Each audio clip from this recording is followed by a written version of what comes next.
누가복음 12장 49절부터 13장 9절의 본문을 가지고 회개하는 영적 지혜라는 제목으로 말씀을 전하도록 하겠습니다. 예수님은요, 내가 불을 던지러 이 땅에 왔다라고 말씀하십니다. 이 불이 이 땅에 붙기를 간절히 원한다라고 12장 49절에서 말씀하십니다. 그러면 예수님이 던지시는 불은 뭐냐면 바로 성령의 불인 것입니다. 예수님은요, 성령의 불을 붙이시기 위해서 이 세상에 오셨습니다. 세례 요한이요, 예수님을 소개한 말씀 주보에 있습니다. 누가복음 3장 16절의 말씀 보시면은 요한이 예수님을 이렇게 소개했습니다. 나는 물로 너희에게 세례를 베풀지만은 이제 나보다 능력 많으신 이 예수님이 오시면은 그는 성령과 불로 너희에게 세례를 베푸실 것이다 라고 예수님을 소개했어요. 예수님이 붙이시는 이 던지시는 불은요, 성령의 불인 것입니다. 성령의 불, 성령 세례, 불세례, 성령의 불인 것입니다. 우리가 성령의 불을 받아야 됩니다. 성령을 우리가 예수님께 세례를 받으잖아요. 그러면 성령의 불처럼 우리 마음속에 있는 이 죄악을 태우십니다. 불로 태우셔서 소멸시켜 버리세요. 이 세상의 미혹과 그 사탄 마귀의 미혹과 결박이 너무 강합니다. 인간의 힘으로는 풀려날 수가 없는데 성령을 받으면 성령의 불이 그거를 불태워 버리세요. 그래서 자유케 되는 거예요. 이 세상에 대해서 그렇게 버리지 못하고 포기하지 못했던 사람이 세상에서 돌아서게 됩니다. 그리고 이 성령을 받으면은 하나님께 헌신하고 순종하려는 그런 거룩한 열망이 마음속에서 불타게 되는 것입니다. 그래서 이 성령을 받아야 되는 거예요. 성령을 받아야지만 변화가 되는 거예요. 성령을 받으면 권능으로 변화돼서 예수님의 증인이 됩니다. 우리 주보에 있는 사도행전 1장 8절 한 목소리로 주보에 있는 말씀 같이 읽겠습니다. 시작. 오직 성령이 너에게 임하시면 너희가 권능을 받고 예루살렘과 온 유대와 사마리아와 땅끝까지 이르러 내 증인이 되리라 하시니라. 네, 자, 이 말씀은요, 예수님이 부활하신 후에 승천하시면서 하신 말씀입니다. 성령이 너희에게 임하시면 권능을 받으리라. 이 권능이라는 것은 폭발적인 능력, 두나미스라고 하는데요, 폭발적인 힘을 말합니다. 이 권능이라는 두나미스라는 단어에서 다이너마이트라는 단어가 나온 것입니다. 성령 받으면 이 안에서 막 폭발적인 역사가 일어나는 것입니다. 그래서 성령의 그 불에 의해서 우리가 이 죄악 세상에서 돌아서서 하나님의 나라를 위해서 살아가게 되는 것입니다. 그래서 우리가 이 성령을 받아야 돼요. 성령을 받아야지만 우리가 하나님 뜻대로 살아갈 수 있어요. 자, 그런데 50절에 보면 나는 받을 세례가 있다라고 말씀하세요. 그러면 이제 성령을 이제 불을 던지시기 위해서 오셨는데 성령을 주시기 위해서 나는 세례를 받아야 된다. 이건 뭐냐면 십자가의 고난을 말합니다. 예수님이 십자가 안에서 인간의 죄를 씻어내는 그 피를 흘리셔야 된다는 말씀이에요. 성령은요, 죄인의 마음에는 올 수가 없어요. 성령은 거룩하시고 깨끗하신 영이에요. 그렇기 때문에 죄인이 성령을 받을 수가 없어요. 그러니까 그 인간의 죄를 씻어내는 그 대신 씻어내는 이 피를 흘리셔야 되는 거예요, 예수님이. 그래서 십자가에서 고난을 예수님이 받으셨던 것입니다. 그래서 여러분, 성령을 받길 원하신다면 예수님의 보혈을 마음속에 발라야 됩니다.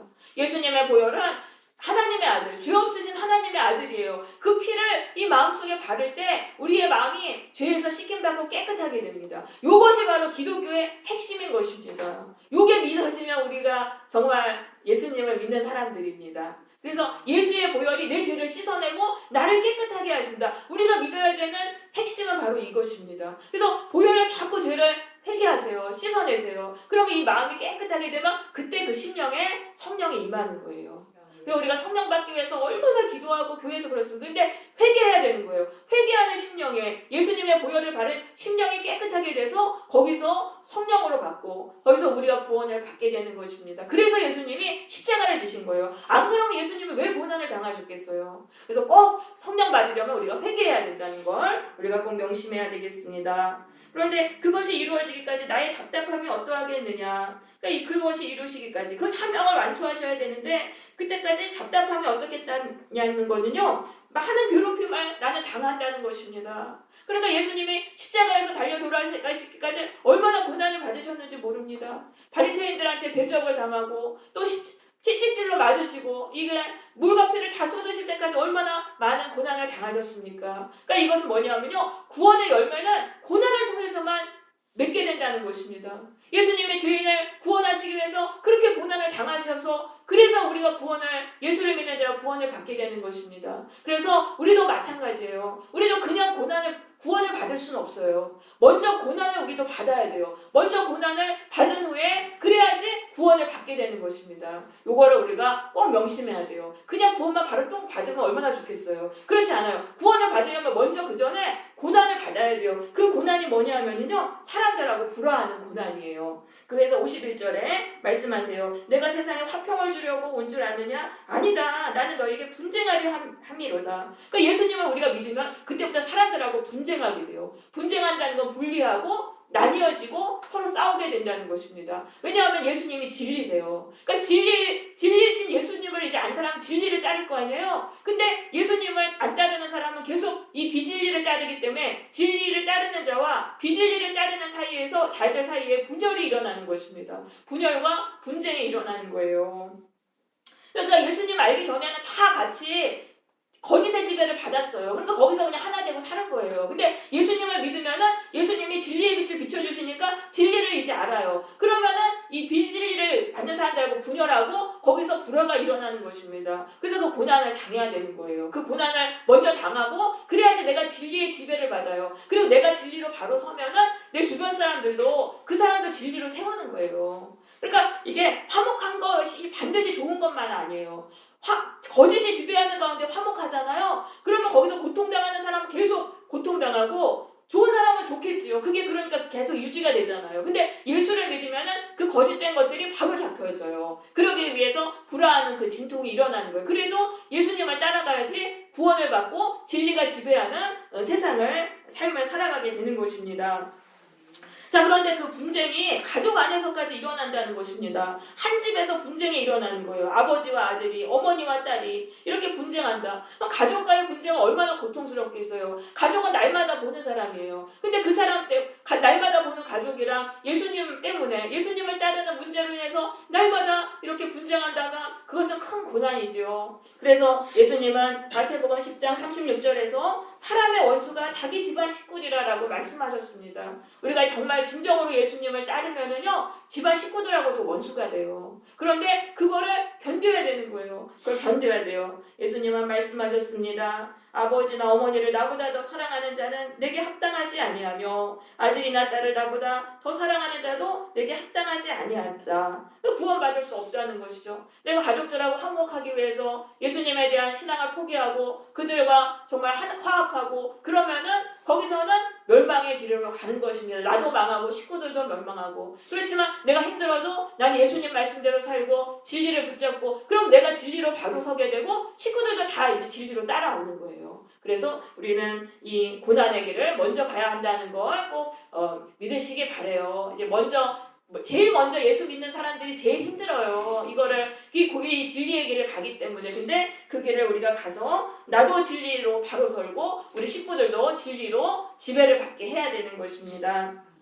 김석균 집사님의 작사 작곡하신 주의 길을 가리라는 가사 내용이 이렇습니다. 비바람이 갈 길을 막아도 나는 가리 주의 길을 가리. 눈보라가 앞길을 가려도 나는 가리 주의 길을 가리. 이 길은 영광의 길, 이 길은 승리의 길. 나를 구원하신 주님이 십자가 지고 가신 길. 나는 가리라 주의 길을 가리라. 주님 발자취 따라 나는 가리라. 그래서 이 고난의 길을 우리도 예수님을 따라 가시기를 바랍니다. 이 길을 갈 때 우리가 구원을 받는 것입니다. 자, 이제 54절에서 예수님은 말씀하세요. 너희가 구름이 서쪽에서 이렇게 있는 걸 보면 이제 소나기가 오겠구나 이런 것도 알고 또 남쪽에서 더운 바람이 불면은 날씨가 덥겠구나 이것도 이제 안다는 것입니다. 그렇게 기상을 보면서 날씨를 예측하는 그런 삶의 지혜는 있다는 거예요. 유태인들이. 그런데 영적인 지혜는 없다는 거예요. 왜 이 시대를 분간하지 못하느냐. 이 시대는 어떤 시대입니까? 좀 있으면 심판당해요. 로마 디도 장군에 의해서요 40년 후에 예루살렘 성이 다 멸망당하는 심판을 받게 돼요. 그럼 그 전에 심판을 피하려고 회개해야 되는 거예요. 지금이 심판이 가까운 때구나. 내가 죄를 회개해서 심판을 피하겠구나. 왜 이런 거는 깨닫지 못하느냐. 예수님은 말씀하시는 것입니다. 그래서 여러분 삶의 지혜가 있고 영적인 지혜가 있습니다. 영적 지혜는요 심판을 피하는 지혜예요. 그러니까 이거는 공부를 잘한다고 우리가 얻을 수 있는 게 아니에요. 공부를 잘한다고 얻을 수 있는 게 아니고 하나님을 경외할 때 영적 지혜를 받아요. 그러니까 이게 심판을 피해야 돼요. 우리가 구원이라는 거는 심판에서 건짐을 받는 겁니다. 심판받아서 완전히 박살나면은 완전히 거기서는 진짜 밑바닥에서 다시 시작해야 돼요. 그러니까 심판을 피하는 게 얼마나 큰 지혜인지 몰라요. 그러니까 하나님께 우리는 복 받으려고 왔는데 복 받는 것보다 사실 심판을 피하는 이 지혜를 받아야 되는 거예요. 심판받으면 다 박살나서 다시 밑바닥에서 시작해야 돼요. 그래서 심판을 피하는 이 지혜, 이 영적 지혜를 받아야 됩니다. 네, 하나님이 이제 주세요. 영적 지혜를 주세요. 그러니까 우리가 교회에 이렇게 나와서 예배 드리는 게 이게 진짜 별게 아닌 게 아닐 거예요. 영적인 지혜를 받아요. 그러니까 무슨 서울대 나오고 뭐 유학 갔다 오고 아무리 똑똑한 엘리트고 부자고 그 사람들도 못 갖는 이 영적 지혜를 받는 거예요. 뭔가 이렇게 성령을 통해서 이거 피해야 돼. 그래서 생명의 길로 가게 해주시는 거잖아요. 그래서 이렇게 교회에 나와서 하나님을 섬기는 건 굉장히 중요합니다. 근데 유태인들은 하나님을 날마다 섬겼잖아요. 성전에 와서. 그런데 왜 유태인은 왜 영적 지혜가 없었습니까? 두 가지 이유입니다. 첫 번째, 외식했기 때문이에요. 외식했다. 56절에 외식하는 자여 라고 그러셨잖아요. 56절에 외식하는 자여. 외식이라는 건 남의 눈을 의식했다는 거예요. 하나님 앞에 나왔는데 남의 눈을만 의식하는 거예요. 남의 눈 앞에서 내가 경건하게 보이려고 그것만 신경 썼지 하나님이 나를 어떻게 보시는가 정말 하나님 앞에서 바르게 살려고 하지 않았기 때문에 영적 지혜를 못 받았던 것입니다. 여러분 우리가 교회에 나왔는데 하나님을 의식해야 돼요. 하나님 앞에 정말 경외하면서 나는 하나님 뜻대로 살아야지. 하나님이 나를 어떻게 보실까? 요거 생각하고 교회를 다녀야 되는데 와가지고 사람 만나고 사람들 앞에서 내가 멋지게 보이고 그런 것만 경건하게 보이고 이런 것만 신경 쓰면 우리도 아무런 그 지혜를 영적 지혜를 받지 못해요. 그래서 우리는 외식을 버리고 하나님을 경외하면서 교회를 다녀야 됩니다. 자, 일단 두 번째 이유. 그럼 유태인들이 왜 영적 지혜를 못 받았냐? 57절입니다. 어찌하여 옳은 것을 스스로 판단하지 아니하느냐? 이건 뭐냐면 지도자가 이끄는 대로 그냥 맹목적으로 끌려다녔다는 것입니다. 그 당시에는 그 유대교의 바리새인들 이게 거짓으로 가르친 거예요. 종교 행위만 열심히 하고 그러니까 예를 들면 11조하고 주일 성수만 열심히 하면 구원받는다 이런 식으로 율법 행위만 가르친 거예요. 그 거짓된 말에 그냥 끌려다닌 거예요. 그게 진짜인 줄 알고. 그러니까 그러기 때문에 그러니까 소경이 소경을 인도하는 상태였던 거예요. 그러니까 영적 지혜를 받지 못했다. 그래서 우리도 마찬가지예요. 목회자가 이끄는 대로만 거기에다 내 구원을 맡기면 안 되는 거예요. 거기만 끌려다니면 안 돼요. 스스로 판단해야 되는 거예요. 이 목회자의 말이 정말 바른 말인지 성경에 맞는 말인지를 판단해야 되는 거예요. 지금도 거짓 목회자들이 많아요. 내가 진리도 알지 못하면서 목회자로서 말씀을 가르치는 사람들도 많이 있어요. 그렇기 때문에 그걸 목회자한테 그냥 맹목적으로 끌려다니면 안 돼요. 내가 말씀 안에 서가지고 정말 이게 진리의 말씀인지를 그렇게 깨닫고 판단하면서 교회를 다녀야 되는 것입니다. 그래서 예수님은 그럼 뭐라고 말씀하시는지 보세요. 자, 58절입니다. 너를 고발하는 자가 와 함께 법관을 가기 전에 길에서 먼저 화해하라는 거예요. 뭔가 잘못을 해서 지금 이 사람이 나를 고발해서 법관으로 가는데 그 전에 이 사람하고 합의를 해가지고 화해를 하라는 거예요. 그래야지 감옥에 안 갇히는 게 그게 지혜로운 거라는 것입니다. 감옥에 일단 갇히면은요 한 푼도 남김없이 갚지 않고는 못 나온다. 모든 죄의 값을 다 갚고 또 빚 지은 것도 다 갚고 그래야지만 풀려나올 수 있다. 감옥에 들어가면 아주 빠져나오기 힘들다는 거예요. 그럼 이 말씀 뭐냐면은 하나님이 너를 심판하기 전에 하나님과 화해하는 게 그게 중요하다는 것입니다. 심판의 때가 점점 오고 있어요. 우리가 살면서 죄를 자꾸 쌓아가는데 해결하지 않고 보혈로 이걸 자꾸 회개해서 죄를 씻어야 되는데 그걸 안 하면 죄가 점점 쌓여가잖아요. 그러면 그게 정해진 양이 딱 차면 이제 심판이 임하는데 이 심판이 그렇게 임하기 전에 회개해야 된다는 겁니다. 왜냐하면 심판이 딱 임하잖아요. 그럼 하나님의 심판 속으로 들어가면 내가 지은 죄를 하나도 빠짐없이 다 치러야 돼요. 그러니까 너무 고통스러운 거예요. 히브리서 10장 31절에서 살아계신 하나님 손에 빠져들어가는 것이 무서울진저라고 말했습니다. 그래서 하나님께 심판받는 거는 굉장히 이거 무서운 거예요. 그러니까 그 심판받기 전에 어떻게든 회개해라. 예수님은 말씀하시는 것입니다. 그래서 우리가 자꾸 회개를 해야 돼요. 우리에게 가장 중요한 것은 회개예요. 회개.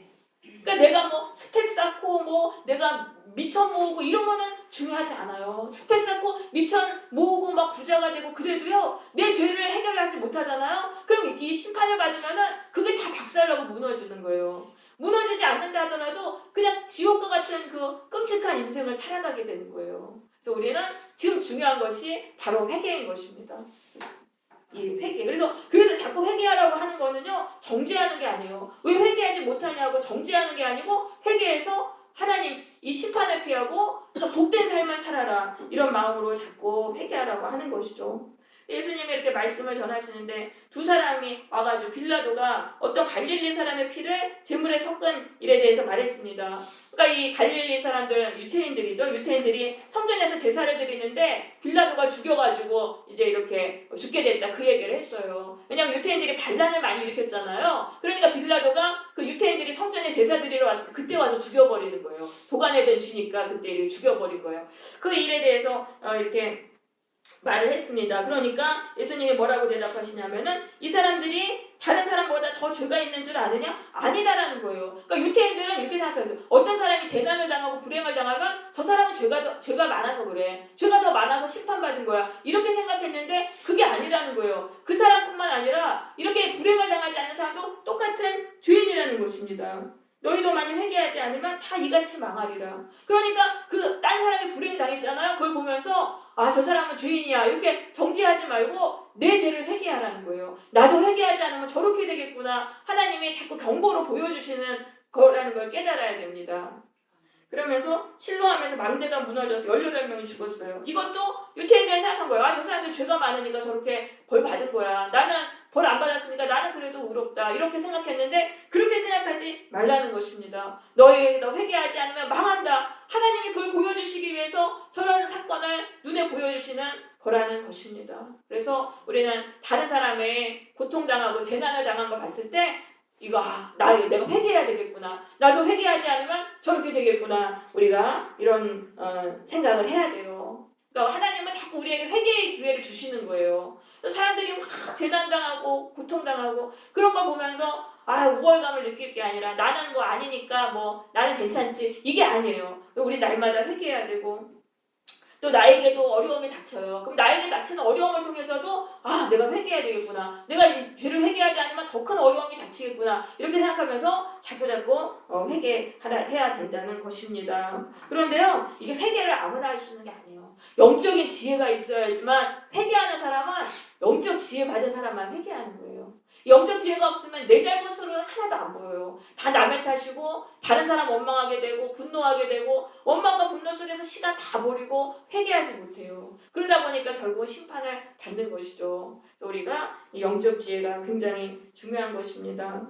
예수님은 또 비유로 말씀하시는데 한 사람이 포도원에 무화과 나무를 심었다고 말해요. 그러니까 이 한 사람은 하나님이에요. 하나님이 성도를 예수 믿게 한 거예요. 무화과 나무는 성도예요. 무화과 나무를 포도원 하나님 백성입니다. 백성에게 심은 거예요. 예수를 믿게 해가지고 그렇게 했는데 열매를 구하였으나 얻지 못했다. 그러면 이 농부가 나무를 심을 때는 열매를 바라는 거예요. 그럼 하나님이 왜 우리를 예수 믿게 하셨냐 하면은 왜 하나님의 백성 되게 해주셨냐 하면은요 회개의 열매를 회개의 열매를 구하시기 위해서 우리가 회개하고 죄를 버리고 선한 열매를 맺는 사람으로 우리를 만드시기 위해서 예수 믿게 하신 거예요. 그랬는데 이제 얻지 못했다라고 말씀하십니다. 자, 그런데 우리가 예수를 믿으면은요 우리는 회개의 열매를 맺을 수가 있어요. 회개의 열매를 맺을 수 있어요. 요한복음 15장 5절에 우리 주보에 있습니다. 요한복음 15장 5절 같이 읽겠습니다. 시작. 나는 포도나무요 너희는 가지라. 그가 내 안에 내가 그 안에 거하면 사람이 열매를 많이 맺나니. 네, 자, 이 열매는 이제 회개의 열매입니다. 예수님께 붙어있으면 우리가 회개의 열매를 맺게 됩니다. 그 밑에 7절 보시면은 너희가 내 안에 거하고 내 말이 너희 안에 거하면 무엇이든지 원하는 대로 구하라 그리하면 이루리라 말씀하셨어요. 그러니까 예수님께 기도하면은 예수님이 다 능력 주세요. 죄를 이기는 능력 주시고 마귀 권세 이기는 능력을 주세요. 그렇기 때문에 우리가 회개의 열매를 다 맺을 수가 있어요. 그러니까 나는 죄와 싸워 못 이겨 이거는 우리가 속고 있는 거예요. 예수님 안에 있으면 죄와 싸워 이길 수 있는 능력을 우리가 다 받은 거예요. 그렇게 해서 다 이제 열매를 구했는데 하나님이 열매를 얻지 못했다. 이건 뭐냐면은 예수를 이제 믿었어요, 성도가. 그랬는데 회개를 안 한 거예요. 회개의 열매를 하나도 맺지 못한 거예요. 3년을 와가지고 무화과 나무에게 열매를 구했다고 되어 있어요. 무화과 나무는 1년마다 2번씩 열매를 맺는데 6번이나 열매를 못 맺은 거예요. 그러니까 하나님이 너무 화가 나신 거죠. 그러니까 성도를 예수 믿게 하시고 하나님이 회개의 열매를 맺으라고 기회를 주셨는데 하나도 회개하지 않은 거예요. 그 시간 동안 그냥 세상 즐기고 죄와 싸우지 않고 시간 다 날려보낸 거예요. 그러니까 하나님이 찍어버려라. 어찌 땅만 버리겠느냐. 그러니까 포도원 지기가 뭐라고 말합니까? 금년에는 그대로 두소서 내가 두릅하고 거름을 줄이니. 이 포도원 지기 예수님이에요. 예수님은요 우리 성도들을 한 명 한 명을 다 돌보세요. 그러니까 하나님이 심판하려고 할 때 그때 중보기도해 주시는 거예요. 하나님 한 번만 더 기회를 주세요. 내가 도와주겠습니다. 두릅하고 거름을 준다는 거는 이 무화과 나무 그 뿌리 주변에 흙을 파가지고 열매 맺을 수 있도록 거름을 주고 이렇게 도와주신다는 것이죠. 그래서 예수님이요 우리를 위해서 하나님께 기도해 주세요. 우리가 심판받지 않도록. 그리고 우리가 회개의 열매를 맺을 수 있도록 우리의 주변 환경을 막 만들어 주시는 거예요. 이렇게 우리를 교회를 이끌어 주시고 생명의 말씀 듣게 해주시는 거, 이게 다 회개하라고 이렇게 기회를 주시는 것입니다. 그런데 보니까 회개의 기회가 연장된 거는 금년이에요. 금년 1년만 연장된 거예요. 그러니까 회개의 기회는 영원히 연장되는 게 아니에요. 반드시 심판의 때가 옵니다. 그 때가 이르기 전에 우리는 우리의 죄를 회개해야 되는 것입니다. 그래서 이후에 만약 열매 조건이와 그러지 않으면 찍어버리소서. 그러니까 그때까지 연장됐는데도 그때까지 회개하지 못하면은 우리는 심판의 물에 던져지게 된다는 말씀인 것입니다. 그러니까 결국 회개는 누가 하냐면은 각자가 하는 거예요. 예수님이 도와주실 수는 있어요. 예수님이 우리를 위해 기도해 주시고 좋은 조건을 만들어 주실 수는 있지만 결국 회개해야 되는 거는 우리 각자 성도들이 달린 몫인 것입니다. 그래서 우리가 예수님은 우리에게 많은 조건을 주셨습니다. 그리고 많은 기회를 주셨어요. 교회를 우리가 오래 다녔지 않습니까? 그런데도 내가 죄를 버리지 못하고 회개의 열매를 맺지 못했다. 이거는 분명히 잘못된 것입니다. 교회를 수십 년 다니면서도 회개의 열매를 맺지 못하는 사람들도 많이 있어요. 이거는 분명히 잘못된 것이고 우리가 반드시 회개를 해야 된다는 것입니다. 인생의 회개의 기회가 영원히 있는 건 아니에요. 회개하지 않으면 회개의 기회가 끝나고 심판을 받게 되는 것입니다. 주보에 있는 로마서 2장 5절 말씀 같이 읽겠습니다. 시작. 다만 내 고집과 의리하지 않는 마음을 따라 진노의 날 곧 하나님의 의로우신 심판이 나타나는 그날에 이 말 증거를 내가 쌓는도다. 네. 자, 그래서 우리는 이제 고집을 버리라고 말씀하세요. 회개하지 않는 그 마음, 그거를 버려라. 이게 바로 완악함이죠. 나는 내 방식대로 살 거야. 나는 원래 이래. 이런 것들이 있잖아요. 나는 원래 이러니까 난 이렇게 살 거야. 이런 마음을 이제는 버려야 되는 것입니다. 그렇게 살 때 우리는 좀 하나님의 진노의 심판을 쌓으면서 살아가게 된다. 라는 말씀인 것입니다. 그래서 우리가 이 올해 남은 이 올해가 나의 마지막 기회라고 우리가 생각해야 되겠어요. 우리 각자에게 죄가 있어요. 이것만 버리고 이것만 내가 고치면 되는데 내가 고치면은 내가 거기서 변화되고 고치면 회개의 열매를 맺으면 얼마나 복을 받는지 모릅니다. 우리는요 그렇게 회개의 열매를 맺어야 돼요. 우리가 한번 여태까지 살아온 기간 동안 지금 올해 벌써 지금 11개월이 지났잖아요. 내가 얼만큼 변한 게 있는지 한번 생각해 보시길 바래요. 내가 올해 변화됐다 하면 나는 정말 성공한 거예요. 이게 변화되는 게 정말 어려운 거거든요. 진짜 회개하고 정말 가슴을 찢고 회개하고 눈물로 회개해야지만 고침받아요. 근데 내가 정말 죄를 한 개라도 버렸다. 그러면은요 정말 복받은 거예요. 근데 우리가 지금 못했다 하더라도 아직도 지금 24일이나 남아있잖아요. 그러니까 이동안 내가 이건 버려야 되겠구나. 그러니까 이게 우리가 성격이 다 달라요. 성격이 다 다르고 강점이 다 다르고 단점이 다 다른데 그것들이 다 강해지면은 이게 문제를 일으켜요. 그러니까 죄라는 거는 죄에 대해서 이렇게 어렵게 생각하지 말고 나에게 좀 지나친 거 이걸 내가 고쳐보자. 내가 올해가 가기 전에 이것만큼은 내가 정말 고쳐보자. 이렇게 회개하는 각오를 하시기를 바랍니다. 목표를 삼으시기를 바래요. 그래서 24일 남아있지만은 내가 내 안에 어떤 죄가 있습니까? 여러분, 다른 사람들을 용납하지 못하는 죄, 우리가 정말 많이 짓는 죄예요. 그리고 부정적으로 자꾸 생각하는 죄, 이런 것도 우리가 많이 짓는 죄죠. 또 여러 가지 많은 죄들이 있어요. 각자의 많은 죄들. 게으른 것도 고쳐야 되는 죄죠. 그러니까 생각해 보세요. 내가 뭘 고쳐야 되는가 생각해 보시고 이 24일 동안 날마다 그것을 예수님의 보혈로 씻어달라고 기도하는 그런 삶이 되시기를 바랍니다. 이제는 다른 사람에 대한 비판과 정죄, 원망과 분노를 모두 내려놓고 오직 나의 죄에만 집중하면서 그 죄를 버리기 위해서 애쓰고 예수님께 죄를 버리게 해달라고 간구하는 삶이 되시기를 바라요. 그리고 또 기도만 할 뿐 아니라 나도 또 노력해야 돼요. 나도 또 노력하고 나를 변하기 위해서 참 얼마나 참 죄인이 이 죄에서 돌아선다는 게 쉬운 게 아니에요. 참 창피하기도 하고 부끄러운 일입니다. 하지만 그렇게 노력해야지 우리가 새로워진 우리를 통해서 내년은 참으로 복된 해가 되는 것입니다. 복된 인생이 되고 희망찬 인생이 되는 것입니다. 그래서 우리가 이 회개함으로 2020년에는 기쁨과 생명을 누리는 그런 복된 삶이 되시기를 바랍니다.